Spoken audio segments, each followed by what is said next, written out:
Stefan Bahr is back in the studio, and we are going to continue a series of Matrix Halo tutorials for you.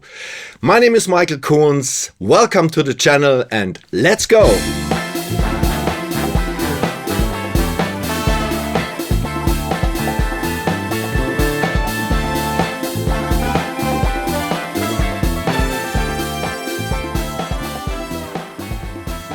Gonna drag this here a little bit higher. Now we change the sequence of the FX. So now it goes first to whatever analog output you got. Do they switch if you pull up and then down? That's it. So you don't lose the one that you drag it over? Absolutely not. No. They stay in the slot. Yeah. Okay. Exactly. Cool. So that means also when you have an I/O for your with a certain routing for your equipment, let's buy that also too, and you have another input, let's say analog 2. I take the I/O plugin, and now I want to use this compressor here. Yeah. Of course, you just switch it to the it's the a next completely routable patch bay in any direction. I think important is to understand this concept.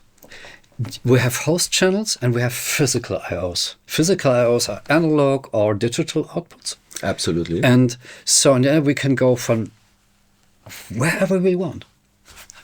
Yeah. Makes it super flexible, and but you need to know what you want to do. Yeah. That's very important. This is the thing. Keep your mind clear what you want to do.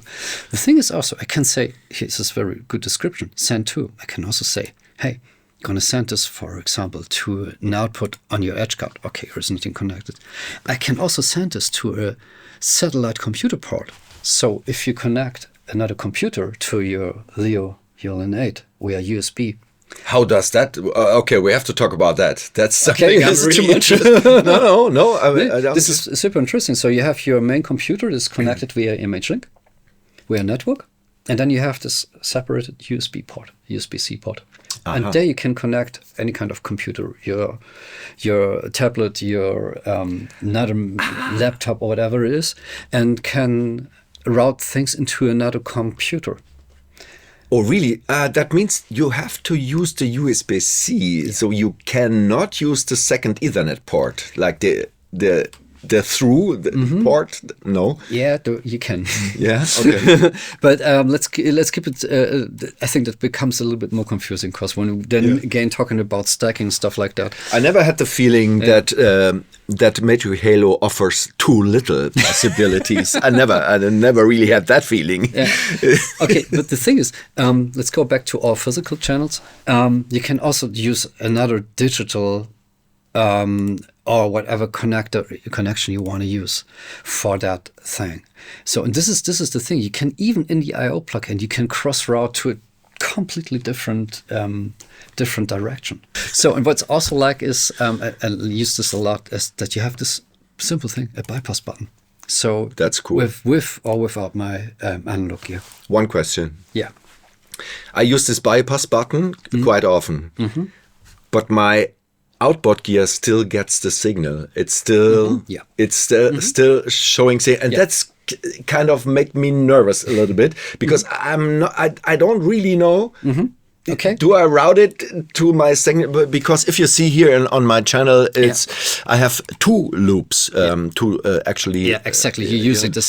I use a second digital loop, to go to my Crane Song head in combination with the Gehringer Accent 2. They are linked. They are daisy chained. Okay. And sometimes I need that. I need after the first analog loop back into the MIO console, I need a second digital loop. This is digital hardware. Yeah. It's digital. Yeah.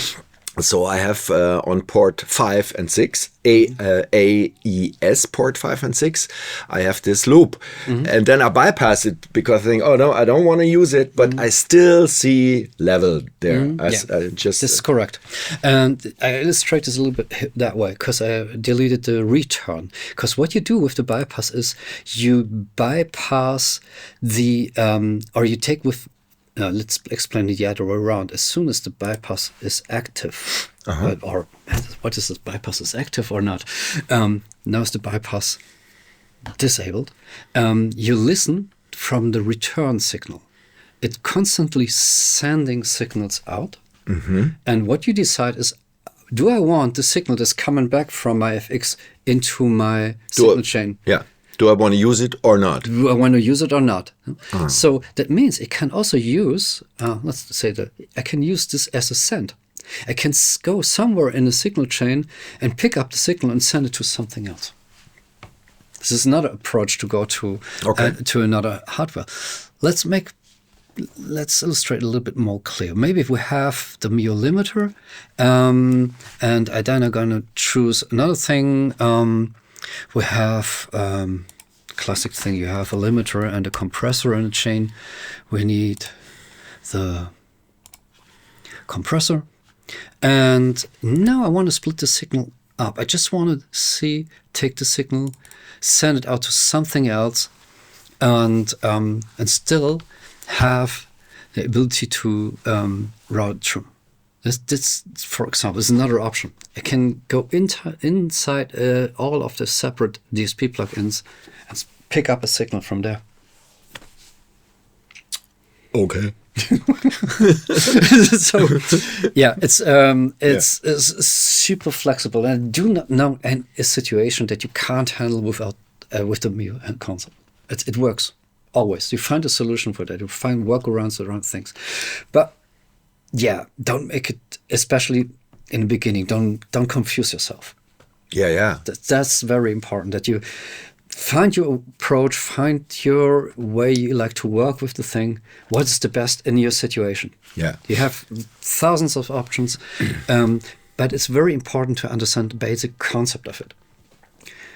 It's a different thing, and this is the thing what I see with our customers especially. We have customers since 25 years, and I see their setups growing over the time and becoming bigger and bigger and bigger, and they really grow with those functionalities, with those depth in the signal chain, and they can handle it easy.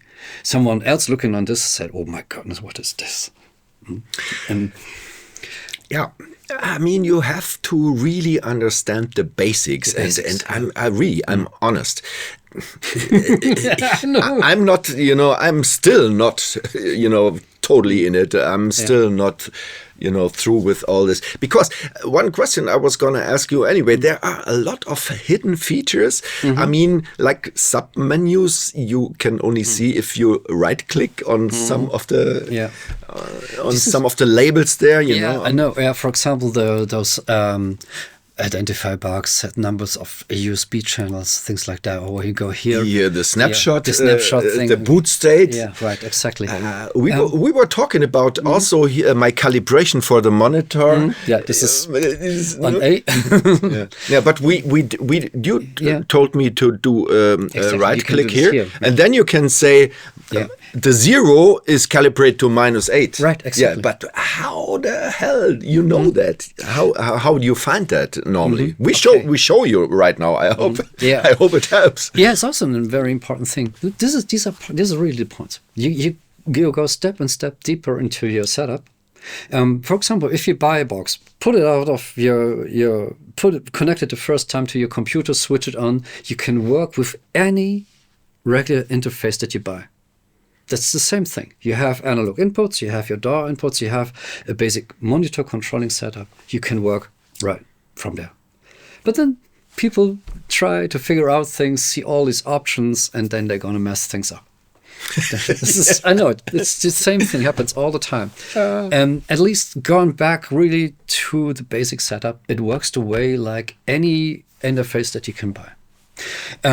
But the things like that, for example, especially these things, this adjustment for the trimming, the type of outputs. Should I click this one? Yeah. You can go there to any kind of Atmos controller output that you want. Yeah. Imagine this. Think about it. But leave a comment. Did you know that? Did you know it? How many of you did know that? Do you really need to know it? As soon as you have a stereo setup, you don't think about a 9.2.6 Atmos setup. Yeah, and so this is the point. Use it the way you really need it, and down to more. Yeah. And if you need to feel more, then you grow up. Yeah. You know what? I have a customer who really brought it to the point. I said, this is an interface for real men. For real men. Yeah. Okay. For me, it was really important with this calibration. I did it some other way around, and this one is much better. But without your help, I wouldn't have guessed. I wouldn't have found it. Yeah, right. Exactly. No, and this you don't want to see this type of features somewhere on the top of the surface. Yeah. It would, then you have a mess of knobs and numbers and things like that. I'm glad that this is there because this is a totally separate thing that I had like to set up the way it is. And then I leave it the way. I never change it. For our viewers, can you make just one short round trip of all the right-click things? just a short one. I mean, starting... Yeah, with this... Okay, hopefully I capture it all. This is the thing where you can say... where you can... manage your snapshots. Snapshots are the things what you control from the button, but the most important is the safe boot state. That means this is the boot state when you switch on the box. Yeah, and that's the state it comes up with the sample rate, with the clocking, the right clocking, with whatsoever connections you have. So theoretically, you wouldn't need the console. Yeah, it's like a standalone feature. You don't need a computer. You don't need a console to switch it on. This is the situation. You're on a recording. You have your 64-channel setup sitting next to the stage. You have one Cat5 cable running to your computer, and now someone blow the fuse and the power supply on the stage goes off. You need to reboot. Yeah, and then you don't need to reboot. In the moment they have a power supply that connects, MH-Link sees the units, you have a recording in one go. Yeah, and with the first sample, by the way, with the first sample, this is the thing. When you track here inside the session window, I can pull the plug it in. With the first sample, okay, but let's go on with the right-click hidden stuff. That's a main menu. That's very really important. And this is the other thing. You can also erase the boot states. Of course. Okay. If you want to have a new one, and so and another right-click. The next one. Identify the box. Okay. Then you can see now the Christmas tree lights up. Yeah. And then you have the set number of channels for USB. This is totally separated thing, and you just do this once in your lifetime. You have the maximum channel from your computer to computer, and here in a moment I'm always on 8 because I just don't have 8. I just have 8. Yeah. Exactly, that makes sense. It's just you lower the load on your computer, and absolutely. So definitely, all good. Basically, I think from the right-click stuff, that's it. Yeah. So what's important here, the added thing, this is where we have all the concerning the controller and hardware connections. And so that's what we turned around before. Added the key commands. Did you ever saw the key command list? Yeah, definitely. I've set some key commands. I customized them. Yeah, you can customize also a little bit to your workflow. That's super. That's so great. The things. Yeah. But this is more open. I mean, this is more obvious. You find it in the menus. Basically. Yeah, that was it. Basically, the problem is that I'm also a little bit company blind because I used this all the time, and then I clicked somewhere and didn't realize that I used it. That's the main point. Normalerweise, hey, welcome to Germany. Normally, we set it one time for our needs, and that's it. That's it. Yeah. And okay, maybe the Hamburger menu. That's another thing here. If you click on the Hamburger menu, then you can see also the legion what you want to see on your channels. Yeah, definitely it does. But this is also something you can see on the surface. This is not so hidden. Yeah. You could guess that they're behind this menu. But as we're here, also can show you the core audio driver control window. That's pretty nice to check out your system, how it's running, how solid it is. You have your safety in and outputs offsets that you can arrange, and things like that. This is more for the system itself. Also very interesting, the monitor. You can save your monitor or load your domain monitor controller. Yeah.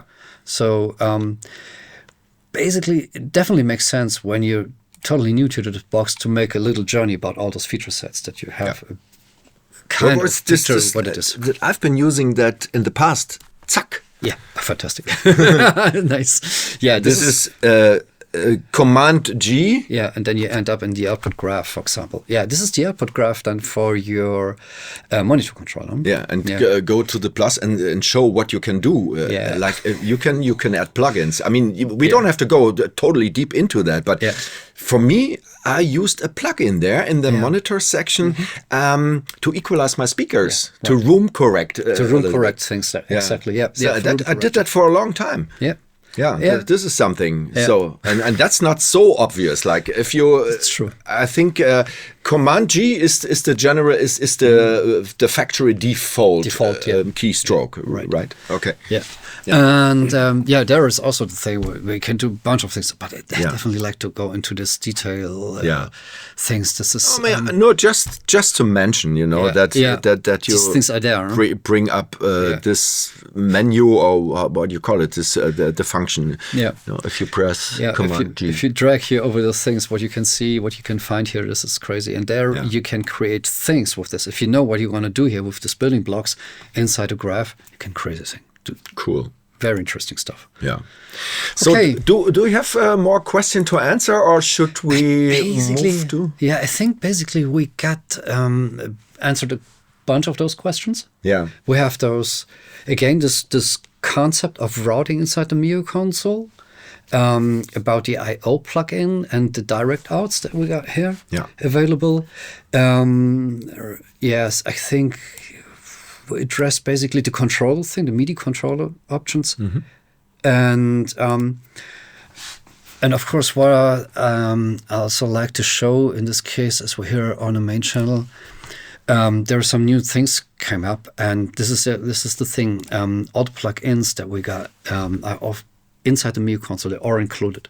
So what you can buy as a VST plugin, it's also here. And in the meantime, we have a bunch of presets from pretty famous guys also use this thing. And I just opened this one. This is the new Gehringer. Amazing. It's crazy. It's this very interesting concept, how to make things loud without getting crazy with the loudness level. Did you try it? Yeah, I did.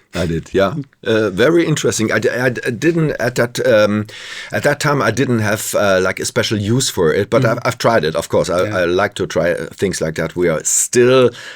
I think the loudness war isn't over. They just don't talk about it anymore, and everything is really loud, even on the streaming platforms. And I'm